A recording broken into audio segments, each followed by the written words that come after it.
она што цело време го говорам, ќе го повторам и сега, го гледам како потреба на институциите, а не потреба на владеачките партии. Значи, сите вработувања се согласно потребите на институциите кои што исто така и постојано се празнат, не е само дека се полнат. Во извештајот за вработените во јавниот сектор, кој што согласно законот мораме да го објавиме до крајот на март, ќе излезат и конкретните бројки кои што ќе дадат потврда на се тоа што го зборуваме. Во делот на она што го велите непотизам, навистина ќе треба да се проверат сите поединечни случаи, дали луѓето кои што се вработени ги исполнуваат критериумите за вработување или не. И верувате дека во таа насока ќе се движат и нашите проверки.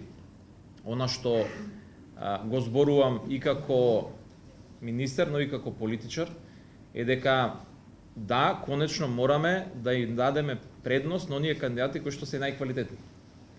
Но тоа не значи дека одредени луѓе кои што по некоја линија се поврзани во овој момент со некој функционер треба да бидат дискриминирани и да немаат пристап до работа.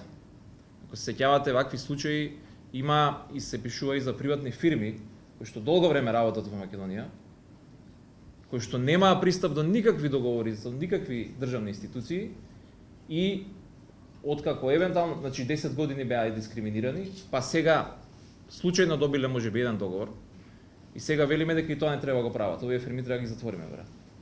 Се работи за поединечни случаи кои што треба да ги гледаме поединечно и доколку се јави било каков сомнеш за злоупотреба, веднаш ќе биде реагирано. Дополнително веќе имаме и конечно формирано и комисија за спречување корупцијата. Ги повикувам сите граѓани, институции, оние кои што сметаат дека било што е прекршено во било која постапка, да поднесат соодветна представка и се надевам дека веднаш ќе биде одлучено.